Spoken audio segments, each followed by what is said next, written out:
There was no sensible reason for the power company work lights to be here. It was almost as if they'd been left for someone like me to use.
The bulldozer's engine roared to life. Mud and rocks flew as it fought for traction. It crashed through the concrete wall and landed heavily in the yard. If it were an animal, it would have shaken its head after the impact, fixed its eyes on me, and charged. Of course, it had no head, nor eyes. Shadows crawled on its form, twisting it into a monster. Then, it came for me.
Sarah trusted her gut, and her gut said Agent Nightingale was an asshole. He felt wrong, and it wasn't just the smell of stale booze. It was in the way he flashed his badge, pulled rank, the look in his eyes when he wanted answers. Where was Alan Wake? What was this about an accident? Where was his wife? And most importantly, why did she let Wake go? He wouldn't answer her questions. Federal business was all he'd say.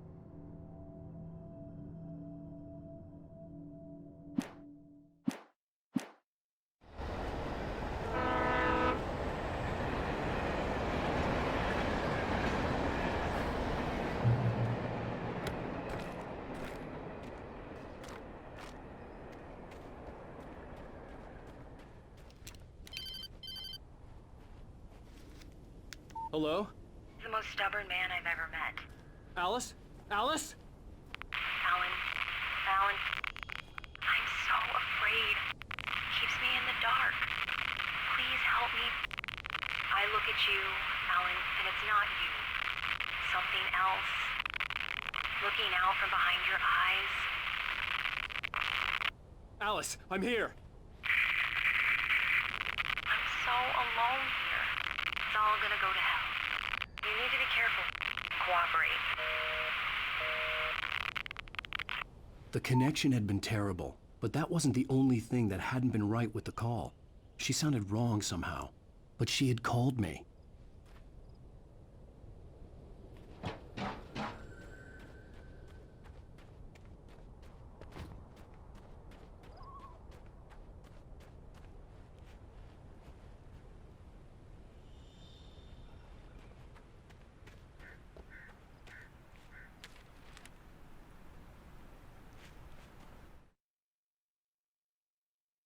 The pipe wrenched itself loose from the bridge's steel framework. Wrapped in darkness, it floated in midair, twitching. For a moment, I didn't understand what I was looking at. The heavy object lurched at me with impossible force. I threw myself out of the way, but just barely. When I turned my flashlight on it, it shook in a dark rage before it flew at me again.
I could see a railway bridge up ahead, and a warehouse of some sort on the opposite shore.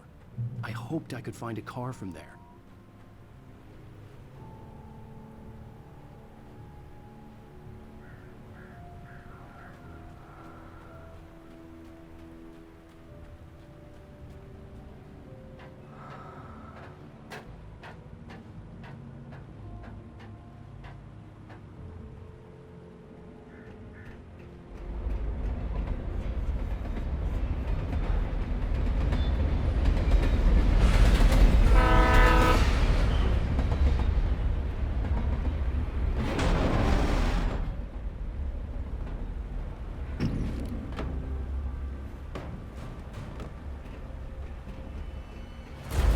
That was pursuing me was growing stronger, and it was taking over everything in its path.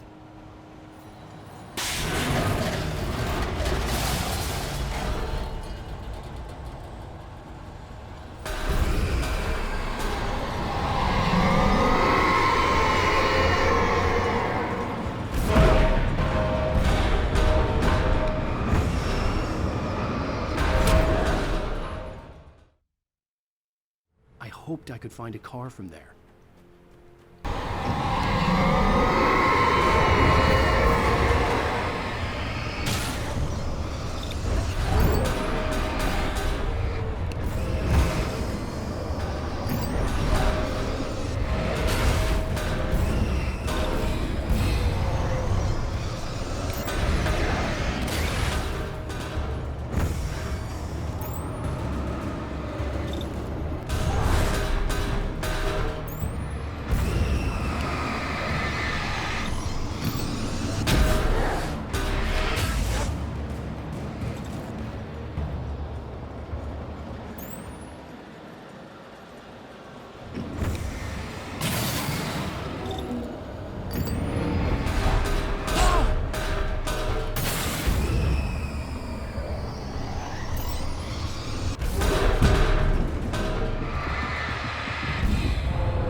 I slammed the door shut right in his smug face.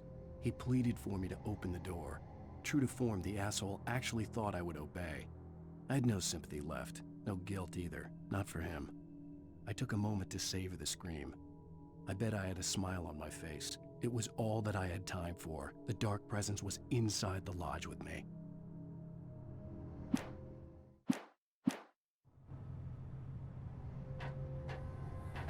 As a teenager, just starting to get interested in writing, Stephen King had been a source of inspiration to me. I thought about all the inanimate objects that had come to life in his books. No one is safe in a good horror story, certainly not the protagonist. That's what makes them fun. This was anything but. The darkness could possess anything, and it was getting closer.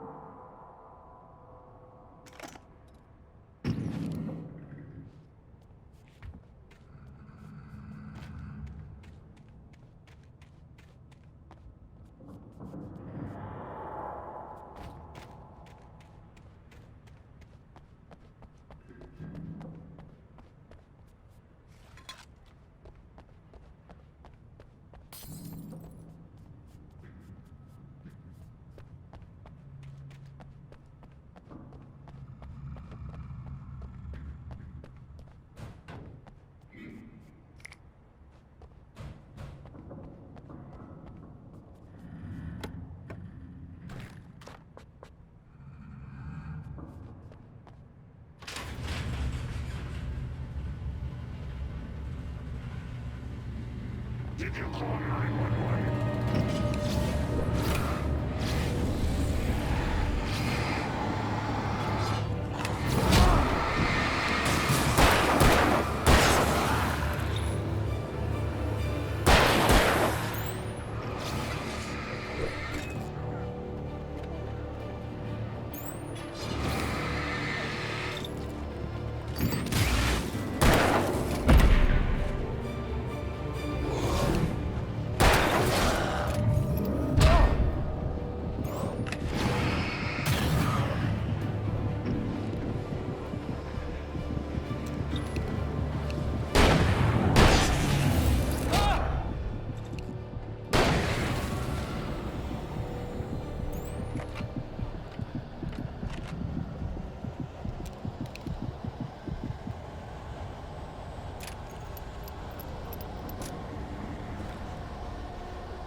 We take the facts of our existence for granted, unaware that they are merely a thin veneer of desperate self-delusion, covering a vast cosmos of madness and horror. All too often, the stars are right. In Night Springs. Tonight's episode, a family occasion. Journalist Alvin Derleth's trip to study the local customs of an insular community in Night Springs has been less than successful. Until tonight. Well, I'm glad you changed your minds about this. Ancient customs, local mythology. My editor loves this kind of stuff. Well, Mr. Derleth, we don't want to feel like we're on exhibition. But you have demonstrated the seriousness of your intent. Oh, I am serious. Really, just do your thing. I'll stay out of your way and observe. Actually, I thought you could assist us. I'm afraid we are a man short. It would provide you with an intimate perspective. Could I really? Of course, Mr. Derleth. Well, I guess that's the least What would I have to do? Oh, here. Let me show you with a kiss.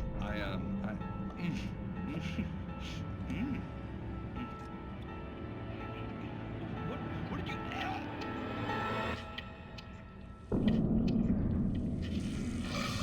Oh, Mr. Derleth, you have well pleased Nixie Perka, the dweller in flesh. Your body shall host his 1,000 young, and all shall be glory.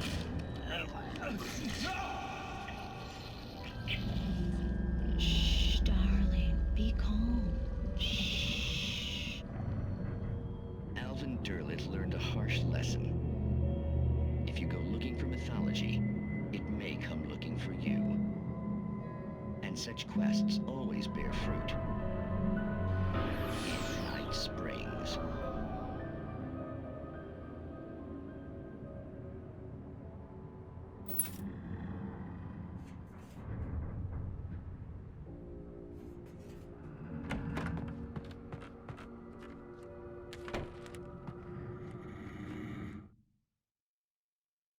The darkness surged towards me, sucking everything loose from the ground into its depths, tugging at my clothes. I saw the flare the kidnapper had dropped and threw myself towards it just as I felt my feet leave the ground. The darkness embraced me with the force of a tornado. Somehow I managed to light the flare. The darkness roared and cast me away. I fell toward the dark waters of the lake far below.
I'd never been this glad to see the sunrise.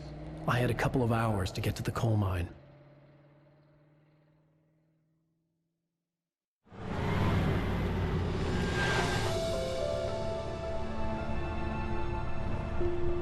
The coal mine wasn't far now.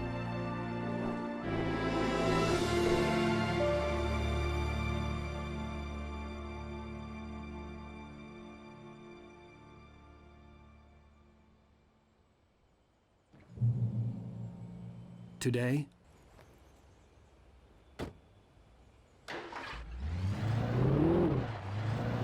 little by little, without realizing it, I'd come to believe that the story in the manuscript was coming true. The current of its narrative had taken me deeper and deeper into dark waters. Alice had been taken from me. Barry was probably in jail. I was a fugitive from the FBI. The whole world taken over by the dark presence was trying to destroy me. It all felt real, but it matched a textbook case of insanity.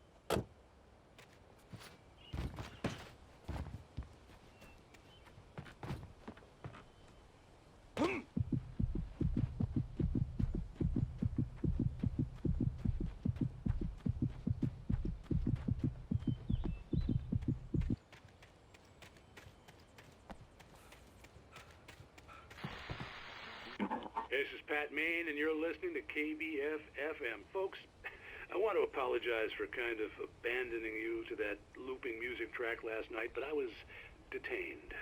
You see, I encountered a big-shot G-man with an itchy trigger finger who could use a lesson in manners and a boot in the ass, not necessarily in that order either. Now, folks, I know I'm not being very informative here, and I apologize for that. I really should just keep quiet, but I'm just so peeved right now, because some people just shouldn't be carrying badges. I'm just glad that our Sheriff Breaker was there to straighten things out. And if someone I met last night is listening, let me just say, I'm sorry if my mouth got you in trouble. I'm pretty sure you're not the bad guy here. Godspeed, son. I hope you know what you're doing. Now, on a lighter note, I'll be talking to Dr. Nelson all morning. But first, a little music.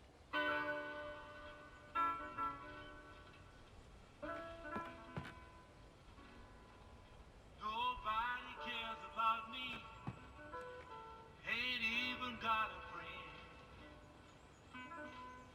Baby's gone and left me. When will my troubles end? Black night is falling. Oh, how it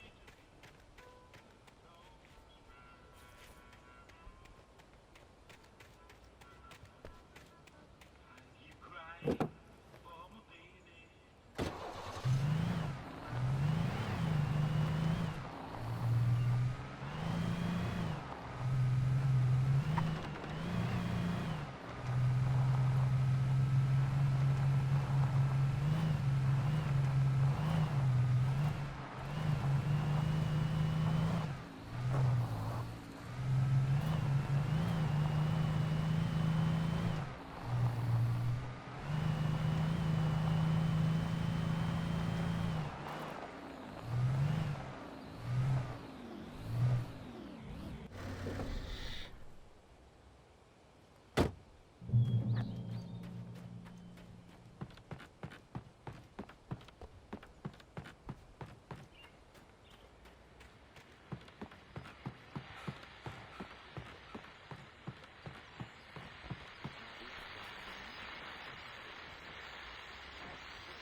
Welcome back to KBF-FM.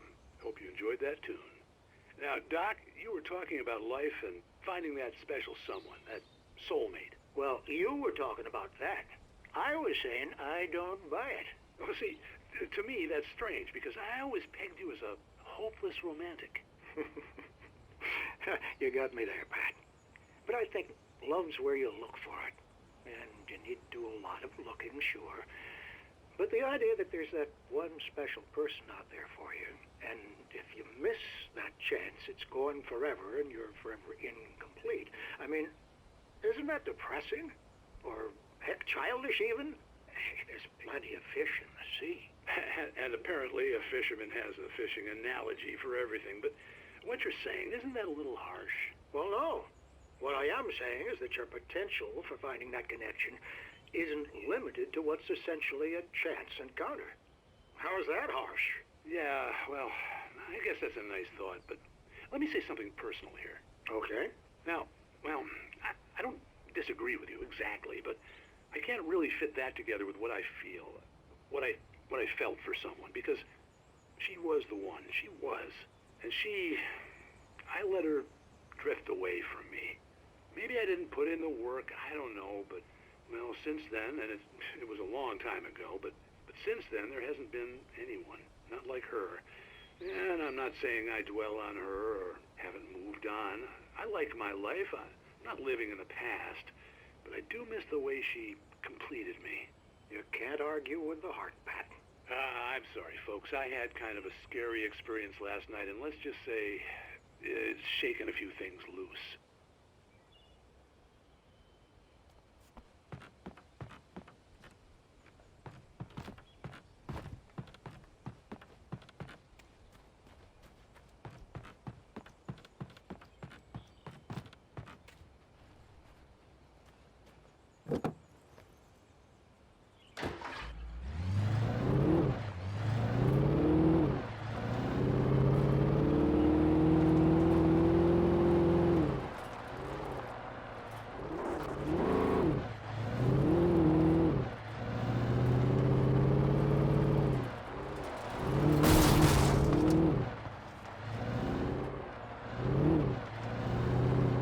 I was early. I was supposed to meet the kidnapper at noon in the main building. The coal mine was quiet. It was a museum now.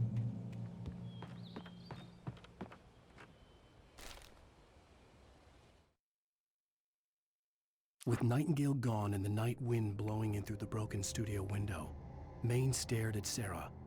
The sheriff looked away. Maine's voice shook with barely controlled anger. That boy's doing more drinking than thinking. I hope you know what you're doing, Sarah. He's got a sickness in his eyes. You take my word for it. He wants Wake for a reason, and it's not for anything good.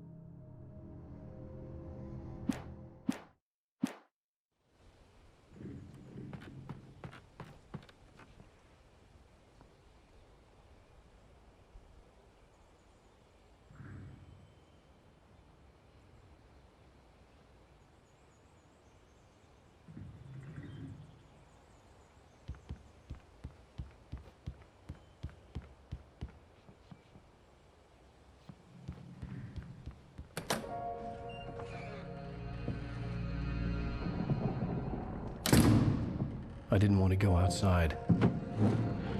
Cops had to be looking for me. The noon sun turned the place into a sauna. The day dragged on. Different scenarios ran through my mind. Ways of how I'd torture the kidnapper to get Alice back. Or the different horrible things he could have done to her. I imagined her dead. I had no way of knowing she was still alive. It was killing me. I was running on blind hope. It was all a waste of time. The bastard never showed up.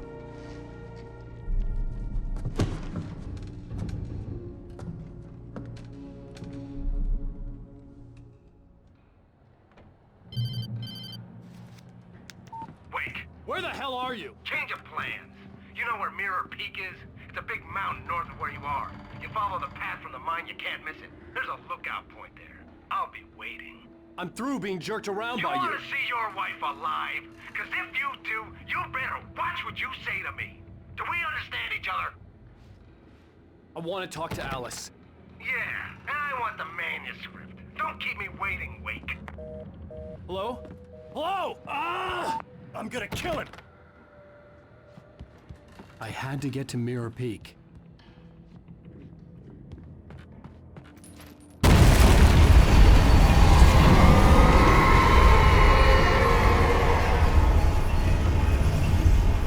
It was close. Maybe closer than ever before.